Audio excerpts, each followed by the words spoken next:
Bienvenue dans Sacred Library, le Ground Zero pour les leaders souhaitant bâtir une business alignée avec un rythme qui est enfin délicieux sans laisser les distorsions émotionnelles détourner leur momentum et leur direction. Je suis Kim Paradis, coach en positionnement énergétique pour les entrepreneurs et j'aide les coachs, consultants et créateurs à stabiliser leur énergie et devenir l'option évidente dans leur domaine sans surperformer ni s'épuiser émotionnellement. Dans chaque épisode, tu découvriras une tension cachée qui vient brouiller ton champ énergétique ou encore diluer ton momentum et tu repartiras avec une vision claire pour diriger ton énergie avec plus d'efficacité tout en étant connecté à ta vérité et connecté à ta fréquence la plus magnétique. Donc aujourd'hui, on aborde pourquoi notre réalité n'est pas un match clair à 100% de notre essence de qui nous sommes en ce moment même. Donc, on va vraiment venir aborder le moment où est-ce que notre attachement à notre authenticité vient en fait nous éloigner de vivre et de manifester la vie qui est réellement alignée pour qui nous sommes aujourd'hui. Donc, aujourd'hui, j'ai envie vraiment d'aborder un sujet délicat mais réellement crucial. Donc, comment notre besoin viscéral d'authenticité peut, sans même qu'on s'en rende compte, nous séparer de notre alignement réel et nous éloigner de notre vie qu'on est fait pour manifester. Et je ne parle pas ici d'un discours qui nous pousserait à aller contre nous-mêmes pour atteindre nos objectifs no matter what, loin de là. Ce que je veux montrer en fait, c'est que l'intégrité et l'authenticité ne s'opposent pas à la transformation identitaire et que parfois on s'attache à une version de nous qui n'est pas réellement alignée avec notre essence réelle et qui est plutôt alignée en fait avec notre passé. Donc, il y a une illusion qui est vraiment très facile à nourrir, c'est que le moment où est-ce qu'on croit être connecté à soi parce qu'on reste fidèle à qui on pense être. Et là, je veux pointer de quoi d'important, c'est qu'il y a une différence entre l'identité perçue versus qui nous sommes réellement. Donc, en réalité, ce qu'on appelle être soi, dans bien des cas, en fait, c'est souvent une identité qui a été façonnée par le passé, par notre environnement, par nos expériences, par les gens autour de nous, parce qu'on a absorbé. Et le passé est souvent, en fait, un miroir de notre environnement et non pas de notre essence. Donc, si je suis attachée à cette version-là de moi, à mes réponses passées, à mes réactions qui ont été conditionnées, je ne suis pas à ce moment-là en train d'honorer mon authenticité, même si j'ai l'impression que oui, parce que je suis ce qui est naturel et ce qui est inné. Donc, à ce moment même si naturel et inné, je suis en fait en train d'honorer une réponse de survie. Donc, si je veux manifester ma vie qui est alignée avec mon higher self, avec qui je suis réellement, je ne peux pas le faire tant et aussi longtemps que je suis en mode survie.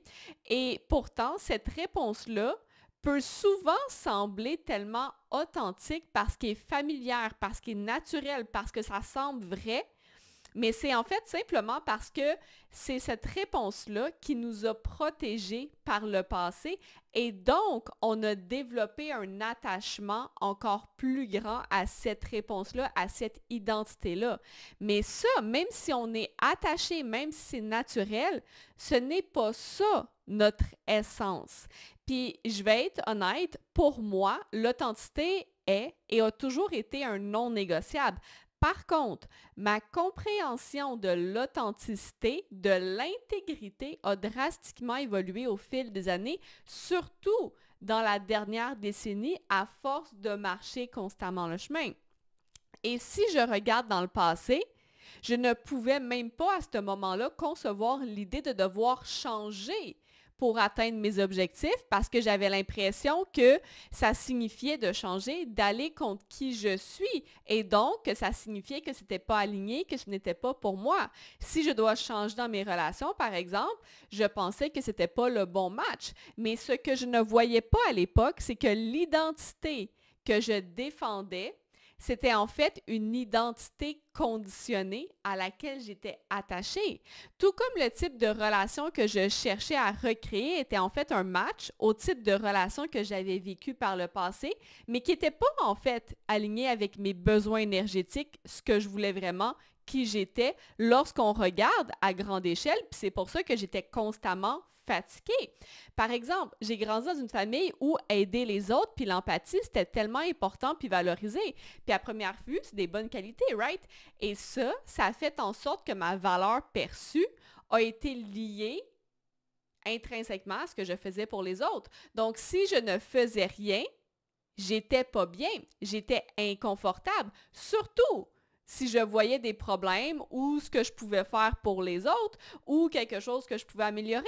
Puis ça a fait en sorte que mon cerveau, mon système nerveux, a été programmé pour aller chercher un sentiment de valeur à travers ce que je pouvais faire pour les autres.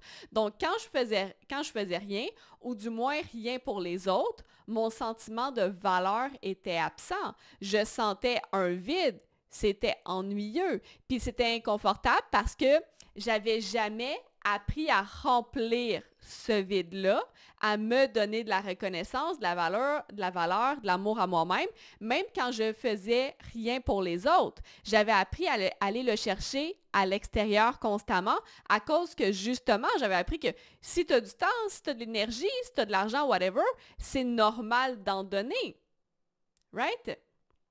Et vu que j'ai été programmée comme ça, parce que les gens autour de moi, c'est comme ça qu'ils ont été programmés eux-mêmes, puis qui ont répété la même chose, aller chercher constamment à l'extérieur d'eux ce qu'ils ont de besoin, validation, amour, whatever, caché en dessous de la bannière de l'empathie et on va aider, ça crée des dynamiques de codépendance énergétique où est-ce que inconsciemment, on utilisait les gens autour de nous pour nous donner quelque chose qu'on n'avait pas, même si c'est des émotions. Et ça, même si c'était quelque chose d'ultra naturel pour moi, aider, faire preuve d'empathie, etc., ça m'a maintenue dans des dynamiques qui étaient zéro nourrissantes et qui me drainaient constamment. Parce que quand on est dans cette énergie-là, oui, on fait les choses parce qu'on a un vrai désir d'aider, d'être présent, etc. Par contre, on ne peut jamais apprendre à écouter ses besoins en premier. On ne peut jamais apprendre à venir se donner à soi en premier parce qu'on se maintient dans des dynamiques où est-ce que les gens viennent constamment nous demander des choses et nous, on est nourris par ce fait de donner là. Parce que on se met en action parce qu'on est en manque de quelque chose à ce moment-là et on veut recevoir quelque chose, que ce soit un sentiment d'être vu, d'être valorisé, d'être aimé, d'être validé, whatever. Et lorsqu'on fait les choses d'une place de manque, on va toujours bypasser nos besoins pour pouvoir prioriser ce qu'on n'a pas à ce moment-là. Et si je ne priorise pas mes besoins en premier, mon système va toujours rester en mode survie, peu importe ce que je vais faire. Et donc, à ce moment-là, of course, je vais attirer des gens qui sont eux aussi en mode survie. Des gens qui sont aussi maintenus dans des dynamiques de codépendance énergétique malgré eux. Et lorsqu'on est dans ces dynamiques-là, parce qu'on est en mode survie, on va toujours rester en superficie dans notre connexion émotionnelle, dans ce qu'on peut donner et ce qu'on peut recevoir en retour.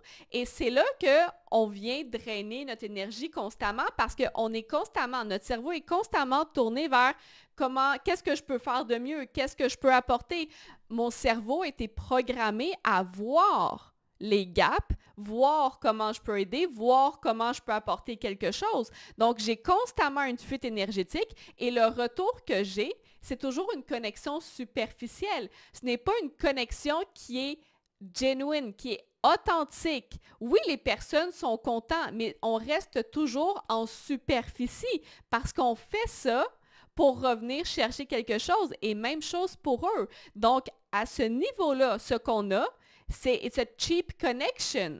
Parce que pour avoir des relations où est-ce qu'on est réellement vu, réellement supporté, où est-ce que les gens ont un profond désir de connecter et de calibrer sans qu'on ait besoin de le demander, parce que c'est là qu'on sait quand c'est réellement authentique. On n'a pas besoin de le demander and people show up parce qu'ils ont envie d'être là. right? Mais lorsque, justement, on a des cheap connections, puis que, comme je disais, en fait, on ne peut pas être en mode survie, puis ça implique qu'on sort de la codépendance. Si on veut avoir une vraie connexion, où est-ce que les gens viennent calibrer, right? On doit être sorti de ce modèle-là où est-ce qu'on est en mode survie. Donc, on est sorti de la codépendance énergétique, où est-ce qu'on cherche à aider, où est-ce qu'on cherche à apporter quelque chose, puis qu'à la place, we just are. Et c'est ça la grosse distinction entre les deux paradigmes. Il y a un paradigme où est-ce que je suis bien d'exister. Peu importe la validation, peu importe le retour, peu importe qu'est-ce que les gens me donnent, je suis juste bien d'exister, d'être là, peu importe si je bouge ou si je ne bouge pas. Versus dans l'autre paradigme de survie, je cherche à aider, je cherche à apporter quelque chose. Et ça ne veut pas dire que dans ce paradigme-là ici, je n'apporte plus rien. Ce que j'apporte, c'est mon essence, c'est ma joie de vivre, c'est ma présence. Alors que ici, je suis uniquement dans mon énergie masculine, je suis uniquement dans l'action. Mon cerveau a été programmé pour rechercher les trous pour savoir comment est-ce que je peux recevoir de la validation. Ici, la validation, je la reçois par moi-même. Je n'ai pas besoin de le prouver. Et c'est ça la grande différence entre les deux. Bref, pour en revenir à ce que je disais tantôt, lorsque je parle de l'identité que je défendais, en pensant que je restais authentique, alors que c'était en fait juste une identité qui était conditionnée, pas celle en fait de mon higher self ou devrais-je dire de mon true self, right? Ma vraie essence. C'était une version de moi qui avait été modelée par mes expériences et surtout par les émotions stockées dans mon corps par le passé. Et comme les résidus émotionnels étaient encore là, of course que ça venait teinter ma vision. Et c'est là que ça peut devenir tricky. Quand les émotions présentes, parce que ça fait un bout de temps qu'elles se cumulent, viennent nous faire croire que ce qui est inconfortable n'est pas aligné. Alors que parfois, ce qui est inconfortable, c'est juste l'opposé de ce qu'on a expérimenté par le passé, puis est en réalité profondément juste si on se donnait la chance d'accueillir la nouveauté avec plus de curiosité plutôt que de s'attacher à son expérience passée, son identité passée. Et c'est pour ça que tant qu'on n'a pas fait un vrai ménage énergétique et émotionnel, on porte en nous constamment des résidus du passé, les projections des autres, les peurs des autres, le karma énergétique de notre lignée, de nos environnements où est-ce qu'on a été. Et tout ça, ça crée une forme d'influence invisible dans notre champ. Alors même quand on pense prendre une décision en étant connecté à soi, en réalité, on peut être facilement influencé par des couches qui ne nous appartiennent simplement pas. Et c'est pourquoi que rester fidèle à comment on se sent n'est pas toujours synonyme de vivre en alignement. Parce qu'à un moment donné, quand on veut vraiment step up puis incarner la vision de nous qui est en réelle résonance avec ce qu'on veut vivre, avec qui on est, que ce soit dans nos relations, dans notre business, dans whatever, il y a un passage obligé. Le moment où est-ce qu'on a comme une impression d'aller contre soi, parce qu'on va effectivement contre l'identité qui a été conditionnée. Mais en réalité, c'est ça qui arrive. On va juste contre notre identité perçue, celle qui a été conditionnée, construite pour survivre, pour plaire, pour se protéger. Et ce conflit intérieur-là, il est normal. Il est même sain. C'est lui qui signale en fait qu'on est en train de traverser un shift identitaire réel. Et c'est important de comprendre que notre système nerveux est attaché à cette identité actuelle-là, parce que c'est cette identité-là qui nous a permis de nous sentir en sécurité. Donc oui, il va y avoir de la résistance, parce qu'il y a un attachement à ce qui est perçu comme étant authentique. Mais c'est la même chose que quand on va au gym. Ce n'est pas dans le confort qu'on avance, c'est dans le moment où est-ce qu'on pense qu'on est juste plus capable de continuer, mais qu'on continue quand même. L'espèce de moment où est-ce que I cannot do it, but I still go. C'est ça qui nous propulse vers l'avant en nous permettant de se détacher des résidus émotionnels expérientiels présents dans notre corps. C'est ça l'alignement réel, l'alignement à qui je suis, pas l'alignement au passé. Parce que c'est juste à ce moment-là, quand on s'est détaché de notre attachement à notre identité perçue, qu'on peut laisser aller les résidus émotionnels. Et je veux juste venir avec une nuance importante. Ce travail identitaire-là ne peut pas se faire dans le vide. Il y a vraiment une base stable. Nos besoins physiques, nos besoins énergétiques, nos besoins émotionnels doivent être nourris en premier. Notre système nerveux doit se sentir en sécurité. Et je tiens à le dire vraiment clairement, mon point ici n'est pas de prétendre qu'on devrait automatiquement rejeter l'authenticité telle qu'on la connaît. C'est pas de dire que l'autre extrême est automatiquement la solution non plus. Ce serait juste de tomber dans une logique binaire, noir ou blanc, puis c'est pas ça. Mon intention, c'est pas ça l'objectif. Ce que je propose aujourd'hui, c'est pas un changement de position complet. C'est juste de venir créer une ouverture vers ce qu'on ne connaît pas. Puis c'est pas parce qu'on s'ouvre qu'on devient curieux, réceptif à autre chose, que ça veut dire automatiquement qu'on n'a pas le choix d'avancer vers ça. Ça veut juste dire qu'on accepte qu'il y a autre chose qui existe. Il y a d'autres identités que ce qu'on connaît en date d'aujourd'hui. Je ne veux pas brainwasher qui que ce soit avec une nouvelle vérité. Mon intention, c'est juste d'ouvrir un espace où est-ce que les bonnes questions peuvent émerger. Pas dans le but de trouver les bonnes réponses, mais juste pour se voir avec plus de précision en ayant accès à ce qu'il y a derrière le voile. Parce que c'est juste quand on est capable de se voir clairement dans notre énergie réelle, dans notre corps, dans notre champ, qu'on peut comprendre pourquoi on crée ce qu'on crée, pourquoi on vit ce qu'on vit et où est-ce que se trouvent les angles morts qui nous maintiennent actuellement en boucle puis qui nous poussent à travailler vraiment fort, à investir plein d'énergie constamment sans réellement venir atteindre le résultat escompté.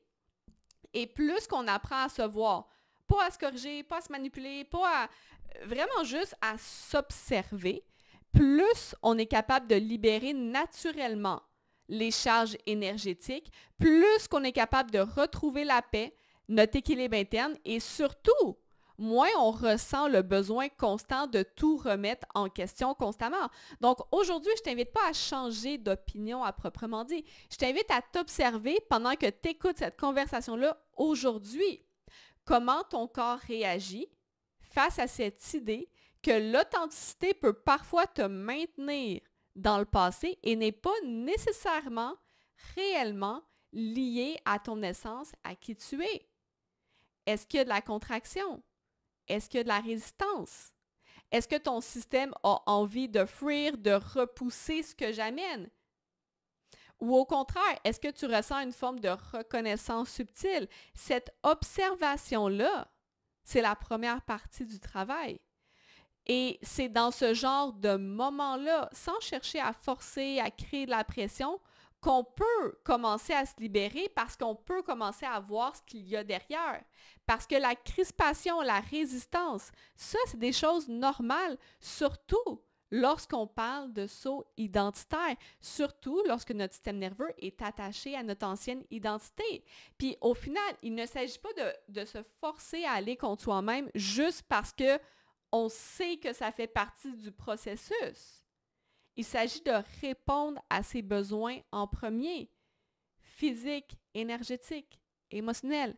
Puis graduellement, on va ouvrir notre perspective à voir plus grand que ce qu'on connaît. Right? Et qui nous sommes, notre identité en date d'aujourd'hui. Puis graduellement, encore une fois, à force de marcher le chemin, mais prendre de plus en plus conscience de notre réponse physique face à ça, face à cette idée-là qui existe plus grand. Parce qu'on n'est pas ici pour rester coincé dans une authenticité de surface, right? Qui est en fait un attachement du passé. Et plus on est capable d'être honnête envers soi, d'aller en profondeur, plus nos relations vont nous le refléter naturellement sans qu'on ait besoin de forcer quoi que ce soit. Maintenant, si ce que je viens de partager fait résonner quelque chose que tu n'arrivais pas à formuler, c'est peut-être un signe que ton champ vibratoire porte encore des traces non digérées qui limitent ta puissance ou encore viennent altérer ton signal énergétique.